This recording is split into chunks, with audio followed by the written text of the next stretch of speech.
Sir ಯಾಕೆ bureaucrats ಪ್ರಾಪರಾಗಿ work ಮಾಡ್ತಿಲ್ಲ ಅಂತ ಅನ್ಸುತ್ತೆ ಸರ್ ನಿಮಗೆ?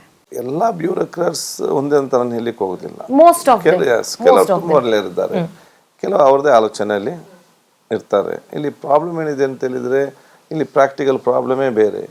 ಇವರು ಥಿಯರಿ ಅಧಿಕಾರಿಗಳು ಥಿಯರಿ ಪ್ರಾಕ್ಟಿಕಲ್ ಅವರ ವರ್ಷನೇ ಬೇರೆ. ಇಲ್ಲಿರುವಂಥ ಜನರ ಸಮಸ್ಯೆ ಬೇರೆ. ಇದರಿಂದಾಗಿ ಏನಾಗ್ತದೆ, ಈ ಸಮಸ್ಯೆ ಬಂದಾಗ ಈ ಮಧ್ಯದಲ್ಲಿ ನಮ್ಮ ಜನಪ್ರತಿನಿಧಿ ಸಿಕ್ಕಿ ಬೀಳ್ತಾರೆ. ಅವರು ಅದನ್ನು ಜನರಿಗೆ ಬೇಕಾಗೋ ರೀತಿ ಮಾಡ್ಲಿಕ್ಕೆ ಹೇಳ್ತಾರೆ.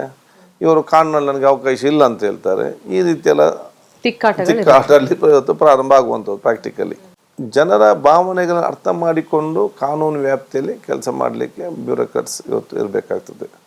ಅದಕ್ಕೆ ಬಹುತೇಕ ಒಳ್ಳೆಯವರಿದ್ದಾರೆ, ಒಂದೊಬ್ಬರು ಕೆಲವರು ಅದಷ್ಟೇ ಸರಿ ಇಲ್ಲದವರು ಕೂಡ ಇವತ್ತು ಇರ್ತಾರೆ. ಸೊ ನಾನು ಎಲ್ಲ ಬ್ಯೂರೋಕ್ರಾಟ್ಸನ್ನು ನಾನು ಒಂದೇ ಅಂತ ಹೇಳಲಿಕ್ಕೆ ಹೋಗೋದಿಲ್ಲ. ಅದು ಯಾರು ಸರಿ ಇಲ್ಲ ಅಂತ ಅವರನ್ನು ಸರಿಪಡಿಸುವಂಥ ಕೆಲಸ ಇವತ್ತು ಆಗಬೇಕು ಇದರಲ್ಲಿ. ಸೊ ಅದು ನಮ್ಮ ಮೊದಲೇ ಆದ್ಯತೆ. ಅದು ಸಹ ನಮ್ಮ ಮಂತ್ರಿಗಳು ಮತ್ತು ಶಾಸಕರು ಕೂಡ ನಾವು ನಮ್ಮ ಜವಾಬ್ದಾರಿ ಕೆಲಸ ಮಾಡಿಕೊಂಡು ಇವತ್ತು ಅಗತ್ಯ ಹೇಳಲಿಕ್ಕೆ ಬಯಸ್ತೇನೆ. ಅವರವರ ಜಿಲ್ಲೆಯ ಸಮಸ್ಯೆಗಳನ್ನು ಅಥವಾ ಅವರ ಕಾನ್ಸ್ಟಿಟ್ಯೂಯನ್ಸಿ ಸಮಸ್ಯೆಗಳನ್ನು ನಿಮ್ಮ ಮುಂದೆ ಇಡಕ್ಕೆ ಬರ್ತಾರೆ. ಆಗ ನೀವು ಅವ್ರಿಗೆ ಒಂದೊಂದ್ಸಲ ಅರ್ಧಕ್ಕೆ ಅದನ್ನ ಆಯ್ತು ಕುತ್ಕೊಳ್ಳಿ ಅಂತ ಹೇಳ್ತಾ ಇರ್ತೀರಿ, ಬಟ್ ಅವ್ರದ್ದು ಇನ್ನೂ ತುಂಬಾನೇ ಹೇಳಕ್ಕಿರುತ್ತೆ. ಸೊ ಎಲ್ಲೊಂದ್ ಕಡೆ ಫಸ್ಟ್ ಟೈಮ್ MLAs ಮತ್ತು ಸೆಕೆಂಡ್ ಟೈಮ್ MLAsಗೆ ಅವರ ಇಶ್ಯೂಸನ್ನ ಹೇಳ್ಕೊಳಕ್ಕೆ ಹೆಚ್ಚು ಸಮಯ ನೀಡಕ್ ಆಗ್ತಿಲ್ವಾ ಅಂತ. ಎಲ್ಲರಿಗೆ ಮಾತಾಡಿದ್ದು ವರ್ಷ ಪೂರ್ತಿ ಕೊಟ್ಟರು ಕೂಡ ಸಾಕಾಗ್ಲಿಕ್ಕಿಲ್ಲ, ನಾವು ಟೈಮ್ ಲಿಮಿಟ್ ಕೊಡಲೇಬೇಕು. ಸೊ ನಾನು ಶಾಸಕನಾಗಿದ್ದಾಗ ನಾನು ಏನು ಮಾತಾಡಬೇಕು, ನನಗೆ ರಾಜ್ಯ ಮಟ್ಟ ವಿಚಾರ ಏನು, ಸಂಕ್ಷಿಪ್ತ ಆಲೋಚನೆ ಮಾಡಿ ಪ್ರಿಪೇರ್ ಮಾಡಿ ನಾನು ಮಾತಾಡಬೇಕು. ಇನ್ನೊಂದು ನಮ್ಮ ವಿಚಾರಕ್ಕೆ ಬಿಲ್ ಬಗ್ಗೆ ಚರ್ಚೆ ಮಾಡುವಾಗ ಆ ಬಿಲ್ಲಿಗೆ ಸೂಕ್ತವಾಗಿ ನಾನು ಚರ್ಚೆ, ಬಿಲ್ ಬೇಕಾ ಬೇಡವಾ, ಬೇಕಾದ ಯಾಕೆ ಬೇಕು, ಬೇಡದಿದ್ದರೆ ಯಾಕೆ ಬೇಡ, ಈ ಪಾಯಿಂಟ್ ಸ್ಟಿಕ್ ಆನ್ ಆಗಿ ನಾವು ಮಾತಾಡಲಿಕ್ಕೆ ಇರಬೇಕು. ಸ್ಟಾರ್ಟಿಂಗ್ ಬಂದವರಿಗೆ ಅದು ವಿಚಾರ ಇರುವುದಿಲ್ಲ, ಅವರು ಎಲ್ಲ ಹೇಳ್ಬೇಕಂತ ಹೇಳಿ ಪ್ರಾರಂಭ ಮಾಡ್ತಾರೆ. ಅವರು ಟ್ರ್ಯಾಕಿಂದ ಹೊರಗೆ ಹೋಗುವಾಗ ಮತ್ತೆ ಟ್ರ್ಯಾಕಲ್ಲಿ ಎತ್ತಿ ಹಾಕಿ ಸದನ ಮಾಡಲಿಕ್ಕೆ ನಾವು ಮುಂದೆ ಹೋಗ್ಲಿಕ್ಕೆ ಕೊಡುವಂಥ ವ್ಯವಸ್ಥೆ ಅದು ನಮ್ದಾಗಿರ್ತದೆ. ಅದು ಕೆಲವರಿಗೆ ಏನಾಗ್ತದೆ ಅಂತ ಹೇಳಿದರೆ ಕೆಲವೊಮ್ಮೆ ಬೇಸರ ಆಗ್ತದೆ, ನಮ್ಮ ಮಾತಾಡಿಗೆ ಅವಕಾಶ ಸಿಕ್ಕಿಲ್ಲ ನಾನು ಹೇಳಲಿಕ್ಕೆ, ಬೇರೆಯವರಿಗೆ ಸಿಗ್ತದೆ. ನೋಡಿ ಸೀನಿಯರ್ಸ್ ಅವ್ರ ಮಿಕ್ಕಿ ಮಾತಾಡ್ತಾರೆ, ಅವ್ರಿಗೆ ಅವಕಾಶ ಮಾಡಿ ಕೊಡಬೇಕಾದ್ರೆ ಅವ್ರ ಸೀನಿಯಾರಿಟಿ ಪ್ರಕಾರ. ಅದೇ ರೀತಿ ಫಸ್ಟ್ ಟೈಮರ್ಸ್ಗಳು ಮಾಡಬೇಕಂತ ನನಗೆ ಬಿಡ್ಲಿಕ್ಕೆ ಆಗೋದಿಲ್ಲ, ಬಿಟ್ಟರೆ ಸೆಷನ್ ಮುಗಿಸ್ಲಿಕ್ಕೆ ಕೂಡ ಆಗೋದಿಲ್ಲ. ಸರ್ ಬಹಳಷ್ಟು ಕಂಪ್ಲೇಂಟ್ಸ್ ಏನಂದ್ರೆ ಜನರ ತೆರಿಗೆ ಹಣದಲ್ಲಿ ಸೆಷನ್ಸ್ ಯಾವಾಗಲೂ ನಡೆಯುತ್ತೆ, ಆ ತೆರಿಗೆ ಹಣ ದುಂದುವೆಚ್ಚ ಆಗ್ತಾ ಇದೆ. ಯಾಕೆ ಅಂದ್ರೆ ಸರಿಯಾಗಿ ಶಾಸಕರು ಸಚಿವರುಗಳು ಪ್ರೆಸೆನ್ಸೇ ಇರೋದಿಲ್ಲ. ಮತ್ತೆ ನಿಮ್ಮಲ್ಲಿ ಇನ್ನೊಂದು ಆರೋಪ ಬಂದಿತ್ತು, ನೀವು ಯಾವಾಗ ಕಂಫರ್ಟ್ ಆಗ್ಲಿ ಅಂತ ಅವ್ರಿಗೆಲ್ಲ ಚೇರಿನ ವ್ಯವಸ್ಥೆ ಎಲ್ಲ ಮಾಡಿದ್ರು, ಆಗ ಸ್ವಲ್ಪ ದುಂದುವೆಚ್ಚ ಆಗ್ತಾ ಇದೆ, ಅವ್ರಿಗೆ ಯಾಕೆ ಕಂಫರ್ಟ್ ಬೇಕು, ಆರಾಮಾಗಿ ಅವ್ರಿಗೆ ಕ್ವಾರ್ಟರ್ಸ್ ಇರುತ್ತೆ, ಎಲ್ಲ ವ್ಯವಸ್ಥೆ ಇರುತ್ತೆ, ಆಲ್ರೆಡಿ ಅವ್ರು ಲಕ್ಸುರಿಯಲ್ಲಿ ಇರ್ತಾರೆ, but still why do they need it ಅನ್ನೋದು ಒಂದಿತ್ತು. ಏನ್ ಹೇಳ್ತೀರಿ? ಜನ ಭಾವನೆ ಇದೆ ಎಲ್ಲ ಕೂಡ ವ್ಯವಸ್ಥೆ ಶಾಸಕರಿದೆ ಅಂತೇಳಿ. ಕೆಲವೊಂದು ಶಾಸಕರು ಇರ್ಬೋದು, ಅದೆಲ್ಲ ಶಾಸಕ ಇದೆ ಅಂತ ಹೇಳಲಿಕ್ಕೆ ನಾನು ಹೋಗುದಿಲ್ಲ. ಒಂದು ಮತ್ತು ಹೆಚ್ಚಿನ ಜಾಸ್ತಿ ವ್ಯವಸ್ಥೆ ನಾವು ಇವತ್ತು ಮಾಡಲು ಕೂಡ ಇವತ್ತು ಇಲ್ಲ. ಯಾಕೆ ನೋಡಿ, ಬೇರೆಯವ್ರಿಗೆ ಏನೇ ಸವಲತ್ತು ಕೊಟ್ಟಾಗ ಅವು ಯಾರು ಹೇಳೋದಿಲ್ಲ. ಶಾಸಕರಿಗೆ ಏನಾದ್ರು ಕೊಟ್ಟ ತಕ್ಷಣ ಜನರ ಬೇರೆ ಬೇರೆ ಅಭಿಪ್ರಾಯ.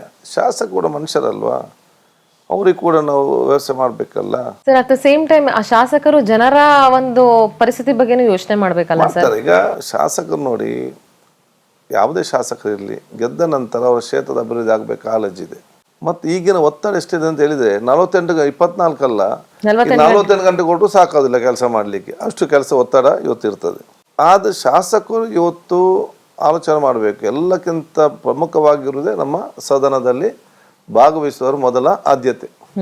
ಹೌದು, ಅದನ್ನು ನಾನು ಹೇಳುವಂಥದ್ದು, B.Pharmಗೆ ಒದ್ದಾಡಿ B.Pharm ಬರೆದು ಚುನಾವಣೆಯಲ್ಲಿ ನಿಲ್ಲಲಿಕ್ಕೆ ಗೆಲ್ಲಲಿಕ್ಕೆ ಚುನಾವಣಾ ಕ್ಷೇತ್ರದಲ್ಲಿ ಒದ್ದಾಡಿ ಗೆದ್ದು ಮತ್ತೆ ವಿಧಾನಸಭೆ ಅಧಿವೇಶನ ಬರಲಿಕ್ಕೆ ಮತ್ತೆ ಒದ್ದಾಡ್ತಾರೆ, ಬರಬೇಕಾ ಬೇಡ ಅಂತೇಳಿ. ಅಲ್ಲಿ ಗೆದ್ದದ್ದು ಯಾಕೆ? ಅಧಿವೇಶನ ಬರಲಿಕ್ಕೆ ಅಲ್ವಾ. ಸೊ ಕಡ್ಡಾಯವಾಗಿ ಶಾಸಕ ಅಧಿವೇಶನಕ್ಕೆ ಬರುವಂತ ಮನೋಭಾವ ಬೇಕು. ನಾನೇನಾದರೂ ಮಾಜಿ ಆದರೆ ಒಂದು ದಿವಸ ನನಗೆ ಎಂಟ್ರೆನ್ಸ್ ಇಲ್ಲ ಅದರ ಒಳಗಡೆ. Very true sir. ಸೊ ನನಗೆ ಅವಾಗ ಶಾಸಕನಾದಾಗ ನನಗೆ ಅವಕಾಶ ಇದ್ದಾಗ ನಾನು ಸಂಪೂರ್ಣವಾಗಿ ಕರೆಕ್ಟಾಗಿ ಭಾಗವಹಿಸಿಕೊಂಡು ಅಲ್ಲಿ ಕರೆಕ್ಟಾಗಿದ್ದರೆ, ಬಹಳಷ್ಟು ಸಮಯ ಅಲ್ಲಿ ನಾನು ಕಳೆದಿದ್ದರೆ, ನಾಳೆ ನಾನು ಮಾಜಿ ಆದರೂ ಕೂಡ ನಾನು ಹೆಮ್ಮೆಯಿಂದ ಸಂತೋಷದಿಂದ ನಾನು ಇಷ್ಟು ಸಮಯ ಇದ್ದೆ, ನಾನು ಮ್ಯಾಕ್ಸಿಮಮ್ ಹೋಗಿ ಚರ್ಚೆ ಮಾಡಿದ್ದೇನೆ, ನಾನು ಇಷ್ಟು ಅಟೆಂಡೆನ್ಸ್ ನಂದು 100% ಇತ್ತು ಹೇಳಿಕೊಳ್ಳುವಂಥ ಆತ್ಮವಿಶ್ವಾಸ ಸಮಾಧಾನ ನಮಗೆ ಇರ್ತದೆ. ಮತ್ತು ಅವರಿಗೆ ಈಸಿ ಚೇರ್ ಅದೆಲ್ಲ ಏನು ಇರಲ್ಲ. ಇದಕ್ಕೆ ದುಡ್ಡೇ ಭಾಳ ಕಡಿಮೆ. ಯಾಕೆಂತ ಹೇಳಿದರೆ ನಾನು ನೋಡಿ ಎಲ್ಲರೂ ಯಂಗ್ಸ್ಟರ್ಸ್ ಅಲ್ಲ, ಶಾಸಕ ಕೆಲವರು ಸೀನಿಯರ್ ಮೋಸ್ಟ್ ಇದ್ದಾರೆ. ಅವ್ರಿಗೆ ಊಟ ಮಾಡಿ ಒಂದು ಅರ್ಧ ಗಂಟೆ ನಿದ್ದೆ ಮಾಡಬೇಕು, ಅದು ಮನುಷ್ಯನ ಬೇಸಿಕ್ ಇಲ್ಲ ಊಟ ಮಾಡಿ ಏನಾಗ್ತಾರೆ ಅವರು ಸರಿಯಾದ ಊಟ ಸಿಕ್ಕದೆ ಹೊರಗೆ ಹೋಗ್ತಾರೆ, ಹೋಟೆಲ್ ಮತ್ತೆ ಬರುವುದೇ ಇಲ್ಲ ಅವರು. ಅದಕ್ಕೆ ಬೇಕಂದ ಊಟದ ವ್ಯವಸ್ಥೆ ನಾವು ಚೆನ್ನಾಗಿ ಊಟ ವ್ಯವಸ್ಥೆ ನಾವು ಅಲ್ಲೇ ಮಾಡಿದ್ದೇವೆ. ಇನ್ನು ಊಟ ಮಾಡಿ ನನಗೆ ಸ್ವಲ್ಪ ನಿದ್ದೆ ಬರ್ತೇನೆ, ನಾನು ಎಲ್ಲೆಚ್ಚಿಗೆ ಹೋಗಿ ಬರ್ತೇನೆ ನಂತರ ಹೇಳ್ತಾರೆ, ಮತ್ತೆ ಬರುವುದೇ ಇಲ್ಲ. ಹಾಗೆ ನಾನು ಹೇಳಿದೆ, ಇನ್ನು ಎಲ್ಲೆಚ್ಚಿಗೆ ಹೋಗೋದು ಬೇಡ, ನೀವು ಇಲ್ಲೇ ಸ್ವಲ್ಪ ಅರ್ಧ ಗಂಟೆ ರಸ್ತೆ ಬೇಗದ ಗೋಲಿಗೆ ಬಂದರೆ. ಅದಕ್ಕಾಗಿ ಅದು ಏನಿದೆ, ಒಂದು ಇದಕ್ಕೆ PW ಮುಖಾಂತರ 50,000 ಒಂದು ರಿಕ್ಲೈನರ್ ಚೇರಿಗೆ ಅದು 10 ತಗೊಂಡಿದ್ದಾರೆ. ಯಾವ್ದು ದುಂದು ವೆಚ್ಚ, ಅದೇನು ಉಪಯೋಗ ಆಗ್ತದೆ? ಅದನ್ನು ನನಗೆ ಅಧಿಕಾರ ಸಿಕ್ಕಿದಾಗ ಮಾಡ್ತಾ ಇರುವಂಥದ್ದು. ಅಲ್ಲಿ ಜಾಸ್ತಿ ದುಂದು ವೆಚ್ಚ ಏನು ಕೂಡ ಇಲ್ಲ ಅಂತ ಹೇಳಲಿಕ್ಕೆ ನಾನು ಇವತ್ತು ಬಯಸ್ತೇನೆ. ಸರ್, ಅಷ್ಟು ಪ್ರಶ್ನೆಗಳಿಗೆ ಯಾವಾಗ ನೀವು ಅಷ್ಟು ಸಲ ಹೇಳಿನೋ ಪ್ರಶ್ನೆಗೆ ಉತ್ತರ ಬರ್ಲಿಲ್ವೋ, ನಿಮ್ಗೆ ಅನ್ಸ್ತಿದ್ಯಾ ಸರ್ ಪ್ರತಿದಿನ ಎದ್ದು ಜನರ ಕಷ್ಟ ಕೇಳಕ್ ಹೋಗ್ತಾರೆ ಅಥವಾ ಕರೆಕ್ಟಾಗಿ ಇಲಾಖೆಯಿಂದ ಇನ್ಫಾರ್ಮೇಶನ್ ತಗೋತಿದ್ದಾರೆ ಅಂತ ನಿಮ್ಗೆ ಅನ್ನಿಸ್ತಾ ಇದೆಯಾ ಸರ್ ಆನೆಸ್ಟ್ಲಿ? ಈ ಅಧಿವೇಶನ ನಡೆಸೋದು ಅದು ಸಚಿವರಿಗಾಗಿ ಅಲ್ಲ, ಜನರಿಗಾಗಿ, ಶಾಸಕರಿಗೆ ಬೇಕಾದ್ರೆ ನಡೆಸುವಂಥದ್ದು. ಅವರು ಜನರ ಧ್ವನಿಯಾಗಿ ಎಲ್ಲಿ ಬಂದು ನಿಲ್ತಾರೆ. ಟ್ರೂ. ಜನರಿರುವಂಥ ಸಮಸ್ಯೆ ಏನಿದೆ, ನನ್ನ ಜನರ ಸಮಸ್ಯೆ ಏನಿದೆ, ಇದನ್ನೆಲ್ಲ ಒಬ್ಬರು ಪ್ರಶ್ನೆಯಲ್ಲಿ ಕೇಳ್ತಾರೆ. ಎಲ್ಲ ಪ್ರಶ್ನೆ ಕೂಡ ಚುಕ್ಕೆ ಗುರುತಿನ ಪ್ರಶ್ನೆ ಆಗೋದಿಲ್ಲ. ಸೊ 2 ದಿವಸ ಮುಂಚೆ ಸಂಬಂಧಪಟ್ಟವರು ಎಷ್ಟು ಸ್ಟಾರ್ ಆಗಿದೆ ಕ್ವಶನ್ ನನ್ನ ಇಲಾಖೆಯಲ್ಲಿ. ಈಗ ನಾನು ಮುಂಚೆ ಶಾಸಕ ಮಂತ್ರಿ ಆಗಿದ್ದಾಗ 2 ದಿವಸ ಮುಂಚೆ ಎಷ್ಟು ಸ್ಟಾರ್ ಆಗಿದೆ ಅದು ಆನ್ಸರ್ ಅದನ್ನ ಮಾಡಕ್ಕೂ ಸಚಿವರುಗಳಿಗೆ ಟೈಮ್ ಸಿಗ್ತಾ ಇಲ್ಲ ಅಥವಾ ಅವ್ರಿಗೆ ಇಂಟ್ರೆಸ್ಟ್ ಇಲ್ಲ. ಯಾವುದಕ್ಕೆ ಸಮಯ ಮೀಸಲಿಡಬೇಕಂತ ಆಲೋಚನೆ ಮಾಡಬೇಕು. Priority they should decide.